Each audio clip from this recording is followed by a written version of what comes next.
Hello guys, I'm Deepak Chaudhury and welcome to my channel. This is a place where we study human behavior and its impact on personal success, hyper performance, leadership, influence, employee engagement, innovation and entrepreneurship. Today, I have a very interesting topic for all of you. While researching the topic, I came across a beautiful line in a nice article, and the line read something like this. Studies have suggested that 95% of the population has been a victim of this, and the remaining 5%, they are simply lying. And I love that quote because I personally believe that every human being who has ever led a normal life has been a victim of this. And unlike learned helplessness, which we discussed in the last video, in this case, we are aware that we are a victim, but still, consciously, we don't do much to get rid of this. If you have not guessed till now, today we are discussing about something that I refer to as the last minute syndrome, otherwise known as procrastination.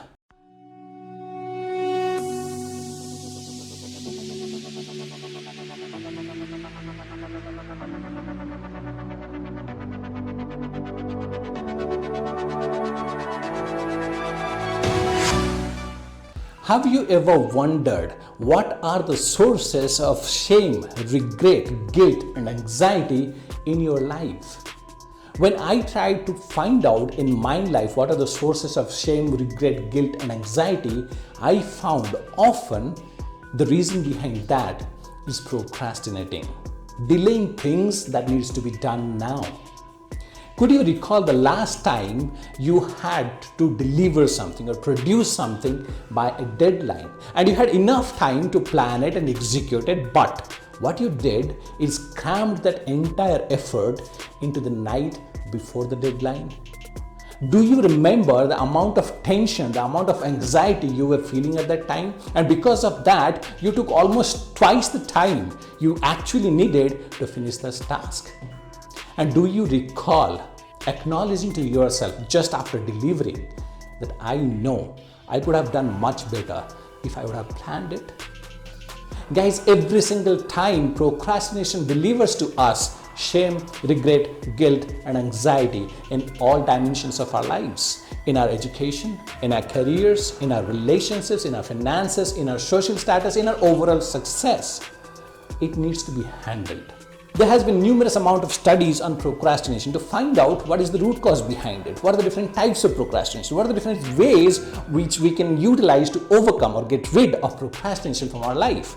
And there is tons of stats available on that. I'm not going to mention all of that, but one thing that we started today's video with, a study done by a HR professor at the University of Calgary's Haskin School of Business, Dr. Piers Steele, who found out from the study that 95% of the population has procrastinated at some point or the other, and 20% of these people are repeat offenders. Now, what I have found out is there is a core factor that defines or that impacts whether you will be successful or failure in your life. And that core factor is how effectively you can manage, you can control your thoughts and your psychology. If somehow you have learned how to manage, how to control your thoughts and your psychology, you might be able to harness the positive aspects of your psychology, like confidence, like belief, like creativity, like empathy, like mindset. These things don't exist in the real world. They are something that happen inside your mind, right? Confidence, they don't exist in the real world. Similarly, if you don't learn how to manage, how to control your thoughts and your psychology, you will become a victim of the negative aspects of your psychology, like stress, like regret, like shame, like guilt, like anxiety, like fear of unknown, fear of rejection, fear of failure, etc. These things, they don't exist in the real world, like procrastination. So you have to master how to control or manage your psychology, your thoughts. And my advice is stop thinking too much. Stop living a life inside your head. Come to the real world and start living a real life. Now I'm going to share with you a couple of steps, a couple of habits, a couple of practices that I have picked up from blogs and articles and people and their books, and I have practiced that in my life to get rid of procrastination and its negative impacts. Now, I remember this. I was a chronic procrastinator. All the time I was procrastinating about everything in my life. Right now, I'm at 50% procrastination, okay? I expect you to take complete advantage of these steps, okay? Here we go. When I started studying myself and my reasons behind procrastination, what I found is one of my core reasons behind procrastination was lack of clarity and lack of priority. And this is one habit that has helped me get clarity and power of priority back in my life. This is the habit. Every night before you hit bed, pull out your journal and write down 5 things that are important to you that you have to get done tomorrow. And if you get these things done, you will feel happy, you will feel satisfied, you will feel joyful, you will feel fulfilled. This should not be huge tasks that you can complete in 2 hours. Tasks should be important to you. That is the core thing, okay? This might be things pertaining to your health. Let's say hitting the gym and exercising for 30 to 40 minutes. It might be things pertaining to your relationships. For example, spending some time with your kids or having a family dinner, etc. Or it might be things pertaining to your job, your career, some project related task, something that you have to finish, which will give you satisfaction, fulfillment, and joy. Once you have written down this, prioritize these 5 items. Which one is the one that you have to get it done must tomorrow? Then second must that has to be done tomorrow. And after the prioritization is done, next morning when you wake up, pick up the item with priority number 1 and try to complete it before it's 8 or 9 a.m. And once you are done, take your journal out, physically knock that item out of your list. That will give you a hit of dopamine. You'll start feeling happy, confident, satisfied, and ready to start your day on a positive note. By the end of the day, by the way, you should have knocked out all 5 items from your list. Imagine for yourself continuing this habit or practicing this habit for a year, and then at the end of the year, 31st December, you take your journal out and start flipping through that 5 into 365 items that are important to you, and you have completed them, you have achieved them. Can you imagine the level of satisfaction you will get, the level of fulfillment that you will get, the level of joy you will get? I experienced that. That's why I'm suggesting that you should start this habit right now from tonight. Okay? That's advice number 1. The second thing that has helped me a lot to get rid of procrastination and its negative impacts from my life is building in visual cues or visual triggers of success and progress in my life. I'm going to share 2 stories with you on this particular concept, okay? The first story is from 1993. In the city of Abbotsford, Canada, a 23-year-old guy named Trent joins a bank, okay?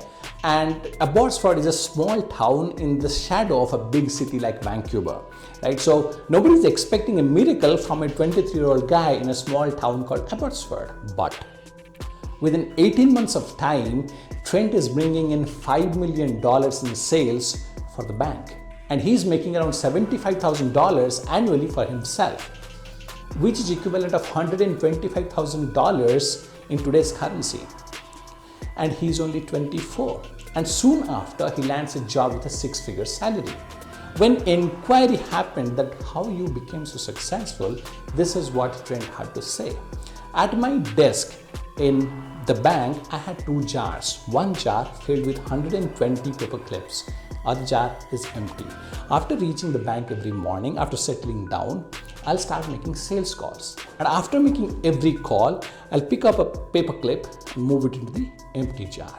I'll keep repeating the process until I am not done with 120 sales calls. That's the secret, right? So he had built a visual cue of progress every single day that he was making. This is a small habit. The second story is about Jerry Seinfeld. Jerry Seinfeld is one of the top stand-up comedians of our time. And as for Comedy Central, he is one of the top 100 ever. Okay? And as for Forbes magazine, Jerry Seinfeld reached his financial top when he made around $267 million in 1998 in single year. And 10 years down the line in 2008, he is still making around $85 million per year. The reason behind Jerry's success is his consistency. The consistency with which he writes, the consistency with which he produces, the consistency with which he performs. And there's an interesting story explained by Brad Isaac, another stand-up comedian.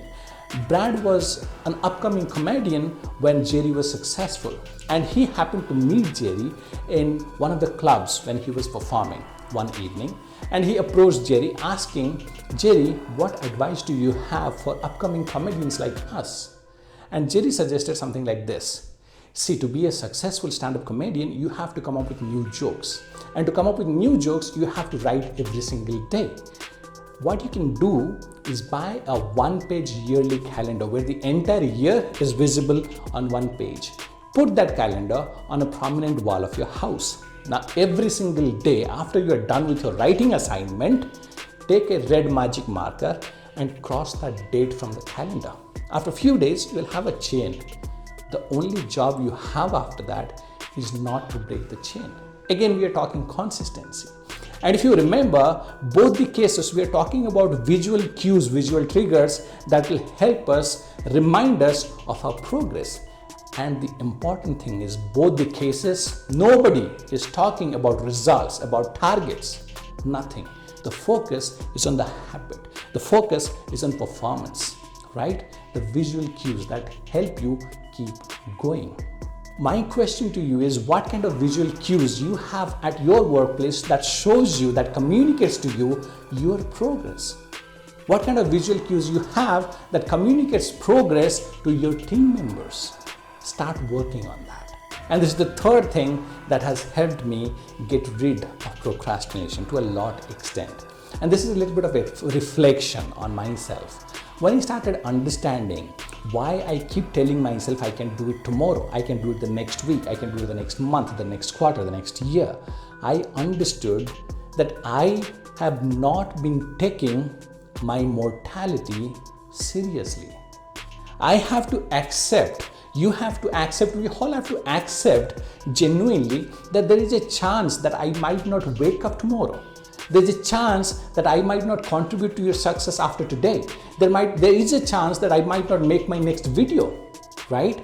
So that is something that has been ingrained in me because of my daily gratitude journaling. Every day after waking up, I keep writing that I'm grateful that I have woken up alive today. Once you start incorporating that in your daily thought and you start accepting your mortality, you will start living every single day as it's your last day. And in that case, procrastination might not have a lot of space in your days. And I have a story to explain this. This story is coming from Mahabharata, from the Indraprastha where Yudhishthira was the king. One day, while Yudhishthira is busy in his entertainment, some kind of dance and music happening, and he's busy, somebody informs that a Brahmin is at the door asking for some help. Yudhishthira goes to the door, talks to the Brahmin and tells him that today I'm a bit busy. Can you come tomorrow? I'll help you with whatever you need. And he goes back and attends to his entertainment. And again he's informed after some time that your brother Bhim, he has taken a couple of drums and he's drumming around the city, that my brother has defeated death. My brother has become immortal. Yudhishthira was taken aback. He started running to the city and found out his brother, and he asked him, what are you doing, Bhim? I have not defeated death. I am not immortal. Why are you doing this? And Bhim said, but brother, you told the Brahmin to come tomorrow and you will help him. That means you know that you are not dying tomorrow. That means you have won death. That means you are immortal. Yudhishthira understood his mistake and immediately called back the Brahmin and helped him. So guys, this one thing, start writing in a journal or gratitude journal, and every single day after you wake up, write it down that I'm grateful to wake up today. Okay? Once you start accepting your mortality, it will help a lot in fighting or getting rid of procrastination from your lives. So that's what I had to share today with you guys. I hope you loved it. I hope you enjoyed it. I hope you learned a ton from this. I'm expecting you to take complete advantage of my experience and the 3 things that I have shared with you. The habit of writing your top 5 things and getting them done and striking them off. The habit of incorporating visual cues and visual triggers in your life that shows you your progress. And the last thing is accept your mortality and remind about it yourself every single day. It's time for now to share this with your community, with your network and people around you so that everyone can benefit from this. To learn more about human behavior and its impact on personal success, hyper-performance, leadership, influence, employee engagement, innovation and entrepreneurship, subscribe to this channel now. And thank you for joining me in today's video. I hope you enjoyed it. I'll see you in the future videos. Till then, take care and be limitless.